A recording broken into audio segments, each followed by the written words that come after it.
നിവിൻ പോളിക്ക് പണിയാവോ? പ്രേമം പോലെ.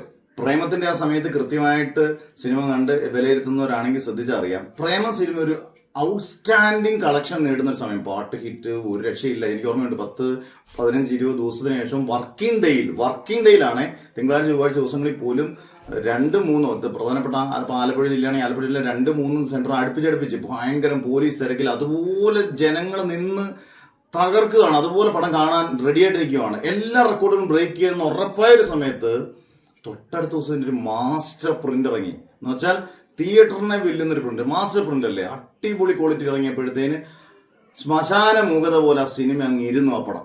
അതിനുശേഷം പിന്നീട് എല്ലാവർക്കും ഏകദേശം ഊഹാഭോഗങ്ങളൊക്കെ കിട്ടിയത് എവിടെ നിന്നാണെന്നൊക്കെ ഉണ്ട്. അൽഫോൺസ് പുത്രനെ വല്ലാതെ തകർന്നു, അൻവർ റഷീദ് അതിന്റെ പ്രൊഡ്യൂസർ, എല്ലാവരും മാനസികമായിട്ട് സ്വാഭാവികമായിട്ട് ഇത്രയും ജനപ്രളയം സുനാമി പോലെ വന്ന സമയത്ത് പെട്ടെന്ന് നിന്നുപോയി. എന്നാൽ ഇത് പിന്നീട് തരുൺമൂർത്തി ഓപ്പറേഷൻ ചാവ പോലൊരു സിനിമ എടുത്ത് ഇതിന്റെ ഒരു സംഭവങ്ങളൊക്കെ ഏകദേശമൊക്കെ ഒന്ന് പറഞ്ഞു. ഇപ്പം നിവിൻ പോളിയോട് നമുക്ക് പറയാനുള്ള ഇതാണ്, കാരണം ഇപ്പം കാലങ്ങൾ മാറി, ഈ പറഞ്ഞ പോലെ പ്രിന്റ് ഇറങ്ങുന്ന സാധനങ്ങളൊന്നും ഇല്ല. എന്നാൽ പോലും ശ്രദ്ധിക്കണം നിവിൻ പോളി എന്ന് പറയുന്ന നടൻ. കാരണം ഇദ്ദേഹത്തിന്റെ ഏറ്റവും കരിയറിലെ ഏറ്റവും ബെസ്റ്റ് കളക്ഷൻ റെക്കോർഡിലേക്ക് പോവുകയാണ് പടം. ഇപ്പം ഈ രീതി പിടിച്ച് കിട്ടാത്തില്ല. കാരണം ഒരുപക്ഷെ ഈ വർഷത്തെ ദൃശ്യവും വാഴയും ഒരുപക്ഷെ ലോകയെ പോലും വീഴ്ത്തിയാൽ അതിശയിക്കാനില്ല. കാരണം അതുപോലെ ബുക്കിംഗ് ആണ്.